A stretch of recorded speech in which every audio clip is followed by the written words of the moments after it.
The sky over Earth Base 9 was clear. No storms, no battles, just calm. But for the 20 alien visitors standing on the black metal platform, their hearts were full of pride. They looked down at the wide-open training field below, where hundreds of human soldiers were lining up. The alien commander, General Thrak of the Varn Dominion, stood with his hands behind his back. His skin was pale gray. His armor was polished gold. His voice was sharp when he spoke. "So, these are your mighty warriors," he said with a smirk. "They look small." Next to him, Captain Delan of the Sauri species laughed. "They called this a drill. I expected at least real weapons. This is child's play." The alien group chuckled. They had seen war. They had destroyed planets. In their eyes, humans were latecomers to the galaxy, new, weak, emotional. Nothing like the seasoned warriors from the old empires. These so-called Earth Defense Forces didn't even look dangerous. But that was before the ground began to shake. Major Sarah Vox stepped forward onto the training field. She wasn't wearing armor, just a black tank top, green camo pants, and boots caked with old dirt. Her body was strong, but she didn't look special, just normal, human. She raised one arm. The human standing behind her stood tall and silent. No one blinked, no one spoke.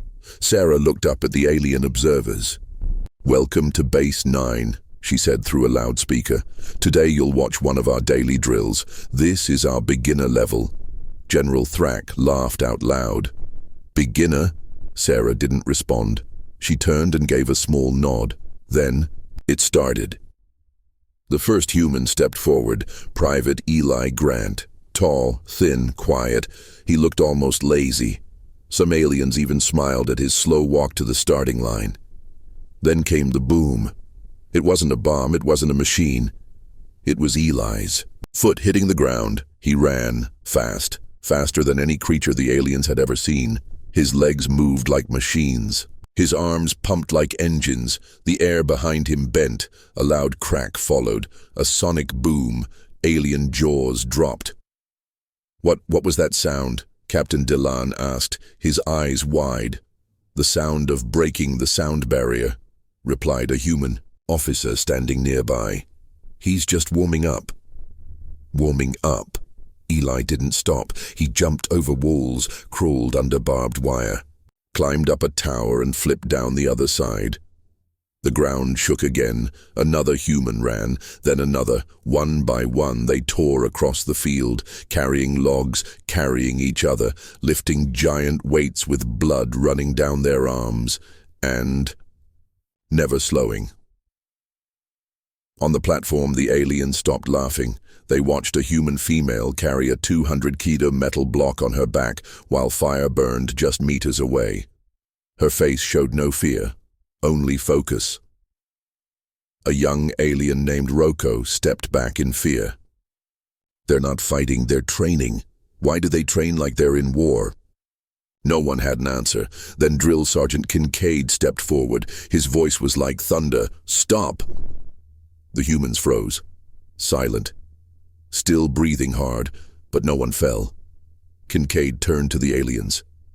That was 5% of their morning warm-up, not the real drill. General Thrak frowned. 5%? Kincaid nodded once. Then came the next command. "Form teams. Load up." Humans began moving fast, carrying heavy packs, strapping weapons, strapping gear.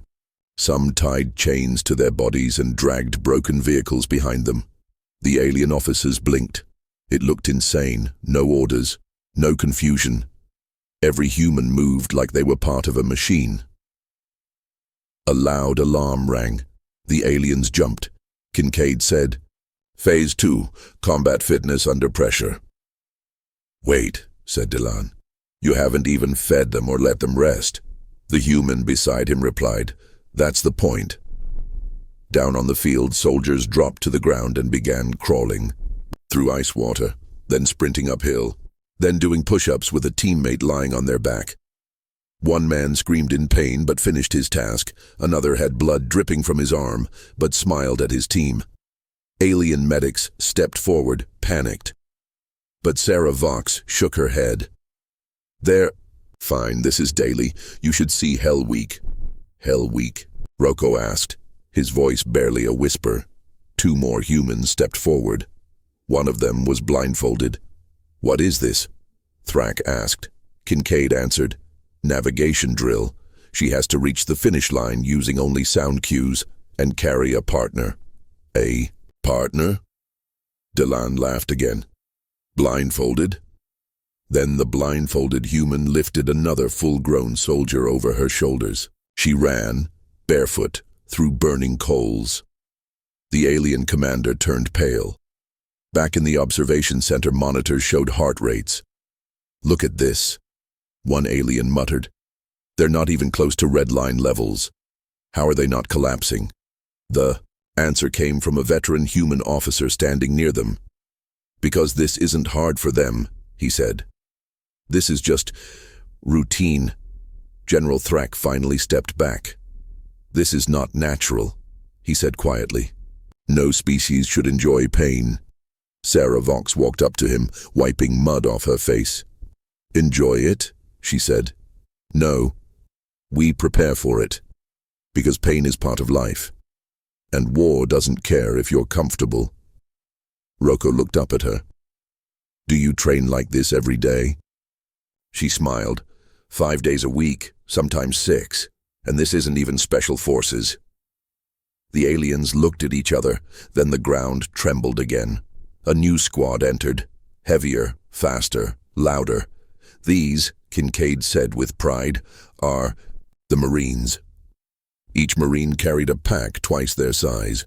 One of them flipped a metal sled carrying 4 soldiers. Another climbed a wall with only one arm. A woman kicked down a steel door like it was cardboard. The aliens didn't cheer. They were silent, sweating, shaking. Then came the sound of a whistle.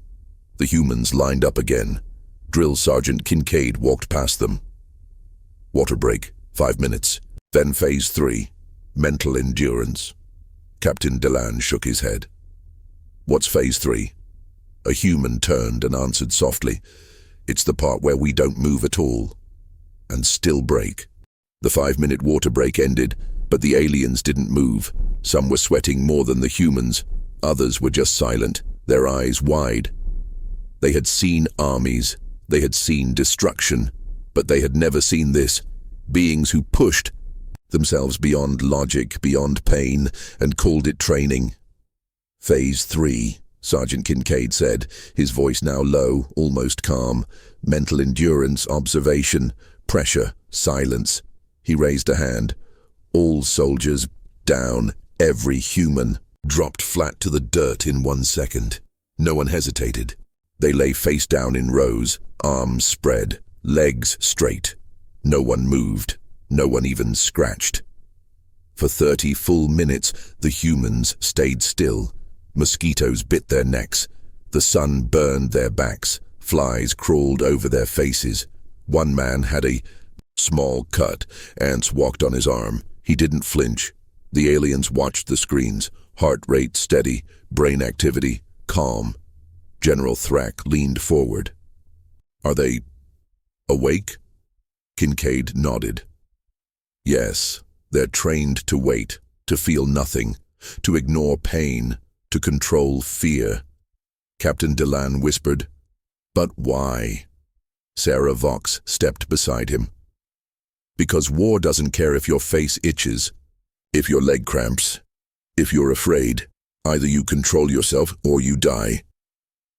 Rocco, the youngest alien, slowly sat down. His claws were shaking. He whispered to himself, this isn't training. It's survival school. Every day. Just then a sudden loud bang echoed across the field. A gunshot? No, it was a metal barrel falling from the tower. A test. Still, none of the humans moved. Not one. Even when the ground shook beneath them, their bodies stayed stiff, minds calm. The alien commander looked at his aide. I would not last 10 minutes in this. His aide replied quietly, "Sir, I don't think any of us would." After the mental drill ended, the humans stood up. Not one complaint, not one yawn. They moved to the next station, the combat control arena, a small, open battlefield, simulated enemies, loud noises, fire, fake screams, explosions. The aliens watched from inside a glass room, soundproof, safe. Sarah Vox held up one hand. "Now you'll see stress testing. 10 enemies, 1 team, no breaks." 6 humans entered. The countdown began. 9, 8. The humans didn't blink. One of them smiled. 2, 1, go. Suddenly, the arena came alive. Fire, smoke, flashbangs, sirens, machine gun sounds, shouts in foreign languages. The humans ran straight into it, moving together. One covered the left, one dragged a fake wounded soldier, one jumped into a ditch. They communicated in hand signals, perfectly synced. Inside the glass room, Rocco screamed. Even though it was just simulation, the sound was too much. The lights too bright, the pressure too high. He covered his ears. I can't take this. This isn't training, this is trauma." But the humans thrived in it. They shouted back fake orders, threw fake grenades. One even pulled out a teammate pretending to be unconscious, screaming, "You're not dying today." At the end, they stood up, covered in ash, breathing hard, still smiling. Kincaid walked over to the alien officers. "That was the beginner squad," he said. Everyone froze. General Thrak finally lost his cool. "This is insane," he shouted. "How do they enjoy this?" Sarah answered with no emotion. "We don't enjoy it. We endure it. So when the real fight comes, we are already stronger than death." She leaned in closer. "You came here expecting soft creatures. You thought our drills were games. You were wrong. Humans don't train to be the best. We train to survive. And that makes us dangerous." Delan stepped back. This is too much. It's unnatural." Kincaid turned to his soldiers. "Final phase." The soldiers nodded. Slowly, they began to remove their shirts, boots, and gear. The aliens watched, confused. Then the temperature dropped. Wind machines turned on. Ice-cold air blew through the field. Loud thunderclaps echoed. The sun faded behind artificial clouds. Cold. Survival simulation. Shirts off. Feet bare. The humans stood tall in freezing wind. Rocco gasped. "But they'll freeze," Sarah cut in. "This is what they trained for. Body control, breath control, no panic." One soldier's lips turned blue. Still he stood. Another soldier fell. Others lifted him back up. Together. Always together. 30 minutes passed. Not one complaint. Not one gave up.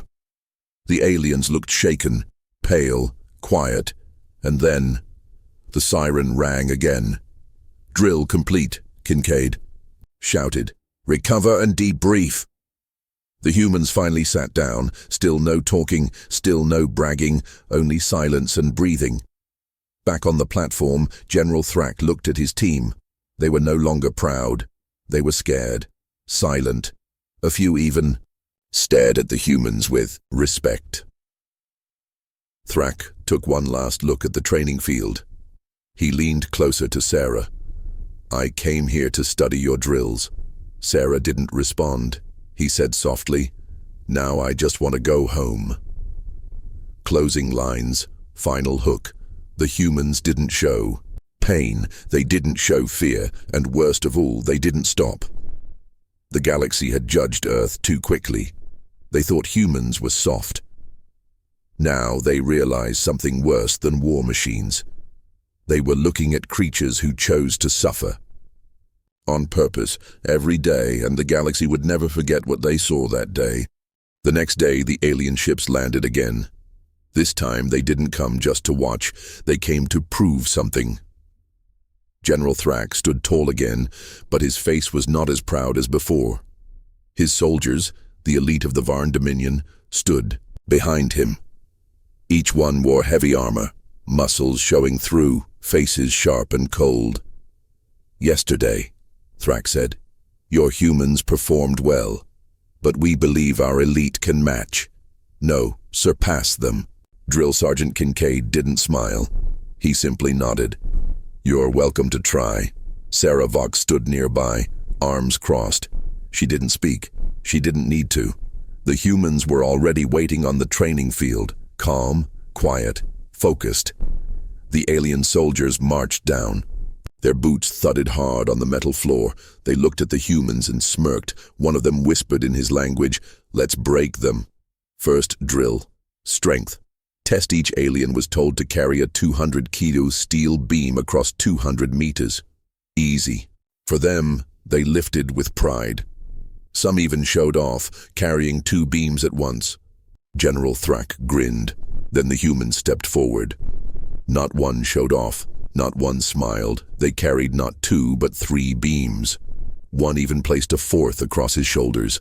The alien crowd gasped. One of their soldiers dropped his beam mid-run. Another fell to his knees. Human soldiers didn't stop, not even once. Second drill. Speed and endurance. The track was 10 kilometers long. Heat lamps blazed from above. Oxygen levels were lowered. It was designed to exhaust. Aliens ran first. They pushed hard, fast at first, but slower at the 5-kilometer mark. By 8 kilometers, some collapsed. Only 4 of the 12 finished. Then the humans ran. No water, no music, no brakes. They didn't sprint. They just moved. Steady, fast, silent. All of them crossed the finish line, even the older ones. One of the elite alien soldiers watched them, breathing hard. This isn't right. How can they still move?" A medic stepped forward to check a human runner. The man shook his head and whispered, "Not yet. I haven't cooled down." Third drill. Reaction and combat. Simulation. Aliens stood in a circle, ready for the simulation drones. Lasers would fire. Smoke would drop. Lights would flash. They needed to dodge, react, survive. The Van soldiers moved quickly at first, but within a minute, 2 had frozen. One stood still, confused. Another shouted and fell to the floor. Time ended. 5 of them failed. The humans entered. As soon as the first laser flashed, they moved like ghosts. No panic, no confusion. Some dropped and rolled. Others leaped over barriers. A woman ran straight into smoke, tagged 3 drones and disappeared again. One alien whispered in fear, "How are they so quiet?" Another said, "Their brains don't freeze. They've trained for this chaos." Sarah Vox turned, her voice cold. "No, they live in it." Fourth drill. Survival. Lock-in aliens were placed in a sealed room. No light, no sound, only temperature control and time. They were told to sit still for 3 hours. By hour 2, the first alien screamed. By hour 3, 2 more had passed out. One banged on the wall to be let out. When the humans entered the same room, they sat cross-legged, still, eyes closed. When the door opened hours later, they were still in the same position. Calm, breathing steady. No one moved until Kincaid ordered. It back at the observation platform. General Thrak no longer looked proud. He looked confused, ashamed. "They have no fear," he said to Delan. Delan shook his head. "Worse, they have no limits." But then came the final test. One the aliens demanded hand-to-hand combat. Each alien warrior would face a human soldier. One-on-one, no armor, no weapons, just fists. "Finally," said one of the Varn, a large warrior named Zultok. "Let's see what these humans are made of." His opponent, a short woman, bare arms, no shoes. Her name, Private Rhea. The aliens laughed when they saw her, but the laughter ended in 3 seconds, because in just 3 seconds, Zultok was on the ground, face down, unmoving.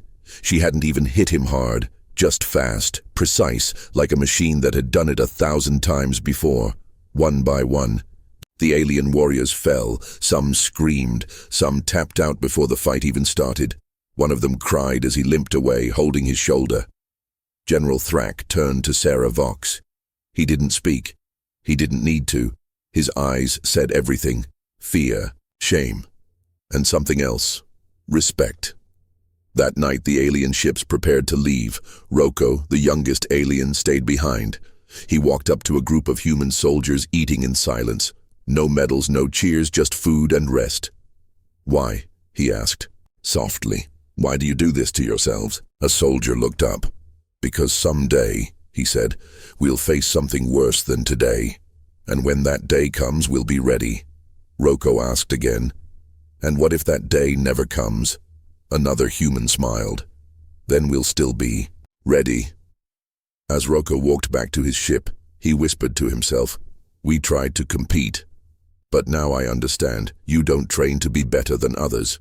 You train to be better than pain itself." Final hook for part 3. The Van Dominion came to prove their power. Instead, they left with broken pride.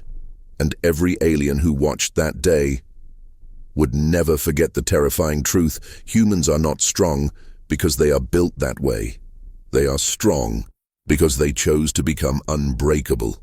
For 2 days, the alien forces watched the humans. They saw strength, endurance, control, but they still didn't understand one thing. Where did this power come from? Not the muscles, not the drills. Something deeper. General Thrak didn't sleep the second night.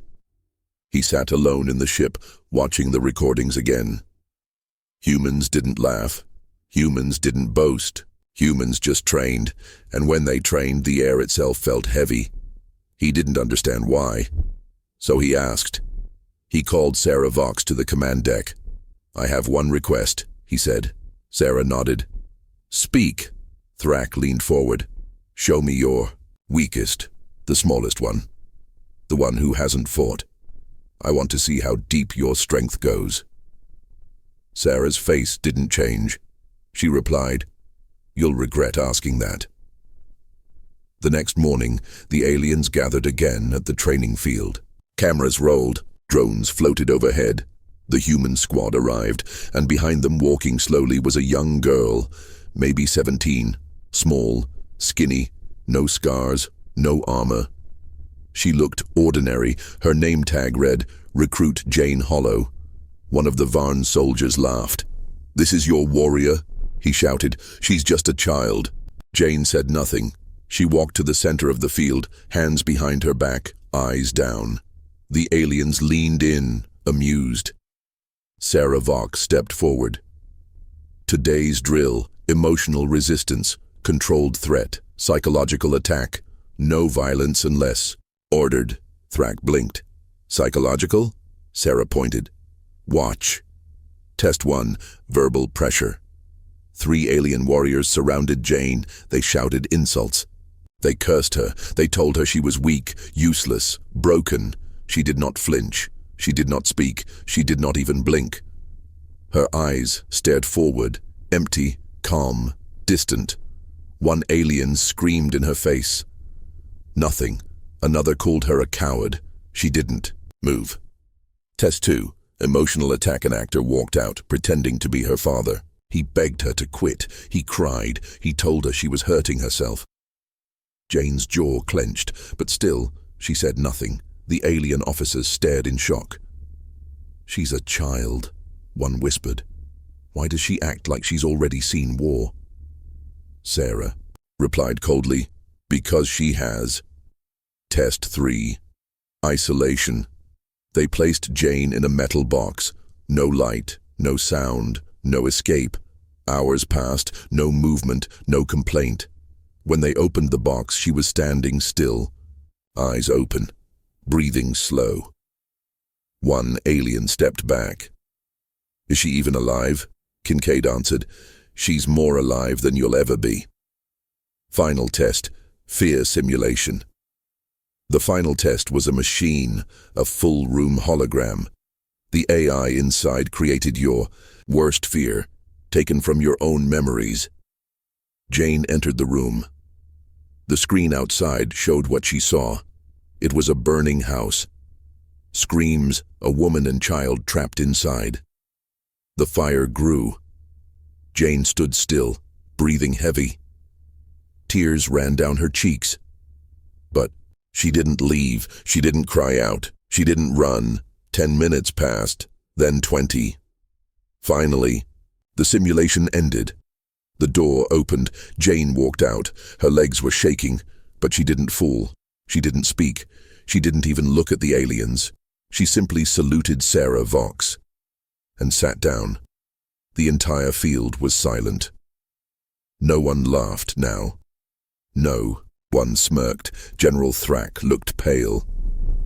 She saw death and walked through it, Sarah said softly. Every human carries fire inside them. Some keep it hidden, but it's always there. Delan asked, "Why train them so young?" Kincaid replied, "Because war doesn't wait. Neither can we." After the test, Jane sat alone on a bench. Rocco, the young alien from before, walked up to her. He sat beside her in silence. Finally, he asked, "What did you see in there?" Jane looked at him. "I saw my home," she said quietly, "before it burned." Rocco swallowed hard. "And why did you stay in the fire?"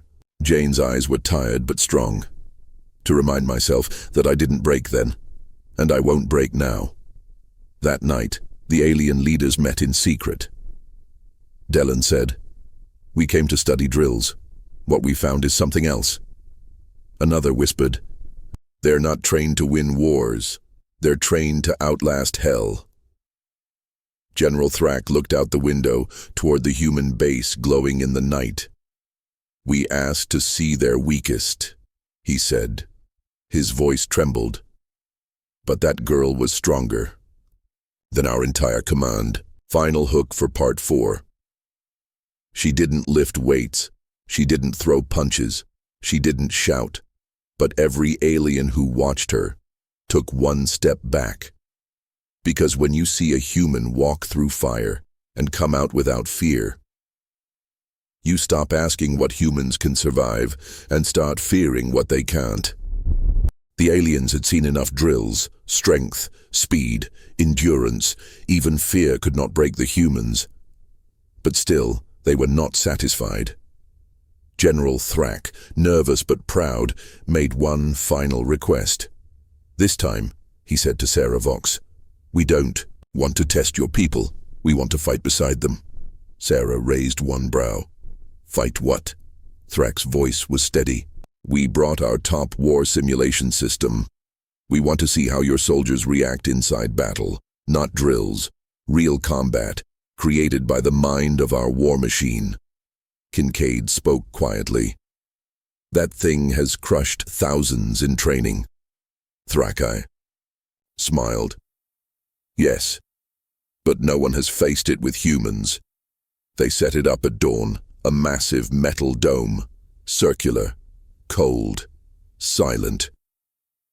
Inside, the simulation would create a battlefield from the worst wars of Varn history, burning cities, falling skies, monsters from the mind, sensors linked directly to the brain. It wasn't just a hologram. It felt real. General Thrak spoke loudly to the crowd of aliens and humans watching. "The challenge is simple. Enter, survive, complete the mission. Exit." He turned. One human, one Varn soldier, side by side. Sarah whispered something to her team, then without a word, Jane Hollow stepped forward again. The same girl from before. No weapon, no armor. Just her calm eyes. Thrak frowned. "You're sending her?" Sarah smiled slightly. "Yes." Inside the dome, the lights flickered. The Varn warrior chosen was Captain Jarn, one of their best. He looked at Jane and growled, "Stay behind me." Jane just nodded.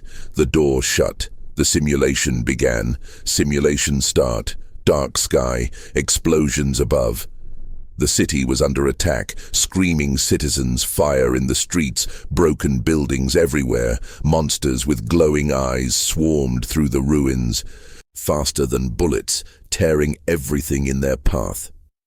John cursed and pulled out his plasma blade. Jane picked up nothing. She walked forward. The first wave came. Jan fought hard. Blades flying, yelling orders. Jane moved with no sound. She didn't fight the monsters directly. She watched, then she moved behind broken walls, around flames, through tight spaces. She marked every path, every weakness. Jan was breathing hard already. Jane hadn't even sweat. Then came the mid-simulation phase. The bomb decision, a glowing weapon, appeared on the ground, countdown ticking. 2 minutes before detonation, the system voice warned. Jarn looked panicked. We need to destroy it, but how? Jane didn't speak. She ran. Not toward the bomb, but to the buildings around it. She placed mirrors from broken drone parts, set traps using wires, built a redirect system using garbage. In under 90 seconds, she created a loop that absorbed the blast and redirected its shock through vents in the ground. When the bomb exploded, it made no sound. The city didn't shake. Jarn stared. You diffused it with trash? Jane finally spoke. Not trash. Tools. Then came the final trial. A giant beast rose from the broken streets, 10 stories tall, glowing red, roaring louder than thunder. Jarn lifted his blade again, but the beast roared. Once, and Jan froze. The fear signal was too strong. His body wouldn't move. He fell to one knee. Then Jane stepped forward, still no weapon. She walked to the beast and stood right below it. The beast looked down, snarled, raised its claw, but Jane didn't move. Not an inch. Her eyes locked on the monster's eyes. And then something changed. The simulation glitched. The monster's roar stopped. The sky froze. The system screen blinked. Error. System overload. Threat undefined. Then everything turned black. Simulation ended. The dome opened. Jarn crawled out, gasping. Jane walked out behind him, completely calm.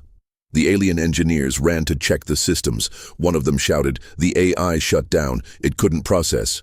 Her. Another screamed. Her fear response is off the chart, but she still moved through it. The system didn't know what to do. General Thrak stared. "What is she?" he whispered. Kincaid replied, "She's not the best fighter. She's not the fastest." He looked at Jane. "She's the most human." Later that night, Thrak found Sarah Vox alone, watching the stars. He walked up slowly. "Tell me," he asked, "what made her that way?" Sarah answered without looking at him. She saw war before she ever held a weapon. She lost her family before she knew how to fight. And she kept walking forward, while carrying all of it. Thrak asked, "But why train her to face fear again and again?" Sarah looked him in the eye. "Because we don't just fight enemies," she said. "We fight memory, grief, guilt. We fight ourselves." She pointed at Jane. "And that girl wins every single day." Final hook for part 5. They gave her no gun, no armor, no help. They placed her in a living nightmare, and the nightmare ended itself. Because when fear meets a human who doesn't break, even simulations surrender. The aliens were silent. The simulation was over, but they couldn't stop thinking about Jane Hollow. She hadn't fired a weapon. She hadn't yelled. But the entire system, built from centuries of alien war, had crashed from just her presence. General Thrak stood inside the control room looking at the logs. Something didn't make sense. "She didn't break the rules," he said. "She didn't cheat. But the system shut down," an engineer replied, voice shaking. "Sir, the system couldn't define her. It said her willpower broke the machines." "Logic." Thrak turned to Sarah Vox. "Your drills, they don't just train the body, do they?" Sarah only smiled. "You still haven't seen everything." That same evening, the aliens made one final request. "We wish to test the human mind directly," said Dellen, the science leader. He explained they had a device called the neuropath, a mental interface that allowed two minds to connect and view each other's thoughts. "It's used for deep trust building," Dellen said. "But it can be dangerous if the mind is unstable." Sarah responded simply. Then let's do it. The next morning, the test chamber was set. Inside were 2 chairs. On one side sat Commander Kilos, a highly trained alien with one of the most stable minds in the galaxy. On the other side, Jane Hollow. Again. Dylan looked unsure. She is too young. Sarah spoke calmly. You're not connecting with her age, you're connecting with her truth. The moment the connection began, the room changed. Both minds entered a shared mental space. It looked like a city in ruins. Cold wind, broken buildings, quiet screams from somewhere far off. Kalos stood tall. He expected fear, weakness, confusion, but Jane was already walking, calm, steady, focused. Kalos followed. Suddenly, walls appeared. Each wall had an image, a memory. One showed Jane as a child, hiding under a table during a bombing. Another showed her carrying her younger brother's body through a burning village. Kalos flinched. The pain was real, too real. More memories came, hunger for days. Watching her unit die. In a failed escape, standing over a grave with no name, every step deeper into her mind, the shadows grew louder. But Jane didn't look away. Kalos shouted, "How do you keep walking?" Jane turned slowly. "Because if I stop, I never get back up." Kalos fell. To his knees. This wasn't a mind, it was a battlefield. Not just of war, but of grief, of guilt, of love lost and memories that never healed. But somehow she lived inside it. Not broken, not cold, just awake. And then came the final memory. Kalos saw himself, not in the real world, but in Jane's mind. He was standing on a cliff, about to fall. And Jane reached out her hand, not to fight, but to save. Kalos gasped and yanked himself out of the mental connection. He opened his eyes and looked at her. She was still seated, breathing slow, silent. Everyone stared at him. He stood, shaking. "I saw it all," he whispered. "Her mind is not madness, it's survival. She's built from pain, but she didn't run from it. She lives with it. She uses it." Later that day, the Vaughn science team filed a final report. Its title? The Human Weapon, not muscle, not technology, but the Unbreakable Mind. That night, Rocco, the young alien from before, visited Jane. He brought her a hot drink and sat beside her. "Does it hurt?" he asked. Jane nodded slightly. "Sometimes." He asked, "Then why do you train so hard?" Jane looked at the stars. "Because the next war won't care how I feel. It will only care if I stand." Final hook for part 6. The aliens looked for logic. They searched for weakness. They thought human pain was a flaw, but inside one young girl's mind, they saw no madness.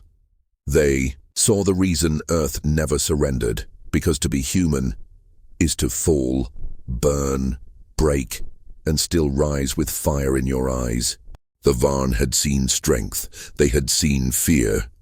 They had seen what the human mind could survive. But there was still one final test they hadn't shared.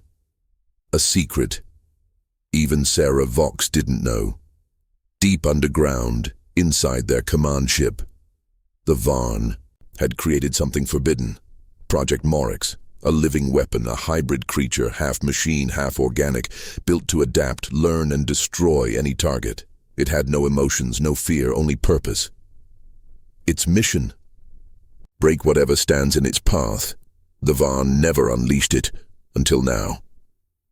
General Thrak stood in the war chamber. His voice was cold. "We thought we understood the humans, but they've shown us something deeper." He looked at his commanders. "It's time we learn what happens when the strongest thing we have meets the quietest thing they have." He activated Project Morix. Inside the steel dome, alarms echoed. Heavy doors opened. Jane Hollow walked in alone.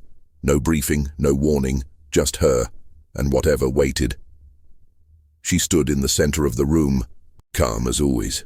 And then the beast entered, 10 feet tall, dark metal skin, multiple arms, red eyes that scanned her instantly.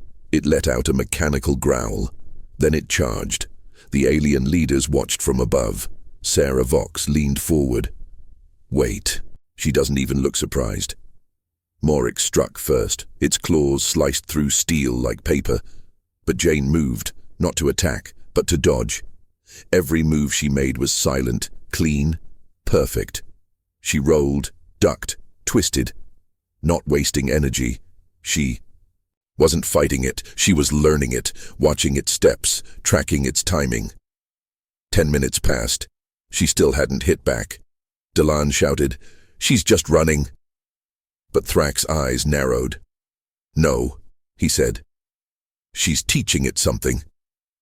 Then Morix paused. It adjusted. It had learned her patterns. It lunged again, faster, too fast. It caught her arm, threw her into the wall. The chamber shook. Jane dropped to one knee, blood on her face. Silence. Sarah started to rise, but Kincaid stopped her. "Wait." Jane stood, slowly, her head lifted, her eyes burned. But still, no fear. She reached into her belt and pulled out something small, a mirror shard, from her last simulation. She threw it on the floor. The reflection hit Morix's eyes. It blinked, just for half a second. Jane was already moving. She ran up the wall, jumped off the edge, and slammed her elbow into the creature's control node behind its head. A direct strike. The metal cracked, sparks flew. Morix howled in digital pain. But Jane wasn't done. She dropped down, flipped over, and used a cord from her belt to wrap its legs. It fell hard, shaking the floor. Everyone watching stood in shock. Morix, still crawling, tried to rise. Jane walked toward it. Her arm hung loose, dislocated, bleeding, but her steps were strong. Morix lifted its head. Jane stood over it, and then the beast lowered its body. It bowed. General Thrak stepped back. "That's impossible," Delan whispered. It's never done that before." Sarah Vox said only one word: submission. Later, in the recovery tent, an alien nurse tried to treat Jane's wounds. Jane refused painkillers. The nurse asked, "Why did it bow to you?" Jane looked tired, but clear. "It learned everything I did," she paused, "but it couldn't understand why I stood up. After it broke me. Final hook for part 7. They thought their beast was perfect, unstoppable, unbreakable, unfeeling, but it met something it couldn't compute, a human who didn't stop, even when broken. And when machines learn fear, they kneel. The Varn fleet had finished all tests. Their strongest soldiers had failed. Their smartest minds had broken. Their most dangerous weapon, Project Morix, had submitted to a single unarmed human. Now the Varn gathered in the Hall of Records to deliver their final report. But something had changed. No one was laughing at humans anymore. In fact, many wanted to leave Earth immediately. General Thrak stood at the front. The report file shook in his hand. He looked at the council, then slowly began to read. "Humans are not the strongest species we've met. They are not the fastest, nor the most advanced. But they are the most dangerous, not because of what they do, but because of what they survive." He looked up. "And what they become after suffering." In the crowd, whispers started. One commander asked, "So, are we saying Earth is a threat?" Another said, "No, it's worse. They are an infection." Thrak sat alone later, reviewing the recordings of Jane Hollow. Each video, each test. No rage, no screaming, no ego, just quiet strength. And then he played a final clip. One he hadn't shown anyone yet. It was footage from hours after Morix bowed. A Varn cadet had quietly approached Jane. He asked, "Why don't you ever give up?" Jane answered slowly, "Because I know how it feels when no one comes to help." Thrak paused the video, then he opened a message to his people. "Leave Earth. Immediately, the very next day, alien ships began to depart. Quickly, quietly. Reporters asked questions. Alien soldiers refused to answer. Some of them even refused to look humans in the eye. Sarah Vox stood at the edge of the launch field, watching the ships disappear. Kincaid stood beside her. "They came to laugh," he said. Sarah nodded. "And they left, afraid." Kincaid smiled. "Afraid of what?" Sarah's answer was simple. "Afraid they might become like us." Meanwhile, on the other side of Earth, Jane Hollow sat on a cliff alone. No crowd, no noise, no cameras, just wind and quiet. Rocco, the young alien cadet, sat next to her. He was the only one who stayed behind. He had made a choice. "I don't want to go back," he said. Jane looked over. "Why?" Rocco hesitated. "Because back home I was told to avoid pain, run from failure, obey always. But you walk through fire like it's air." Jane didn't smile. She just nodded once. "You'll walk through it too," she said. 1 year later, Rocco now trained with Earth's special unit. He wasn't the best yet, but he never quit. And when a new alien alliance tried to test Earth again, he stood on the front lines and whispered the words he had learned from Jane Hollow. "You can hurt me, you can beat me, but you'll never stop me." Final ending. Hook. They came to study our drills. They mocked our pain, tested our limits, measured our strength. But they didn't understand. It's not what humans lift, build, or shoot. It's what they carry inside them and never let fall.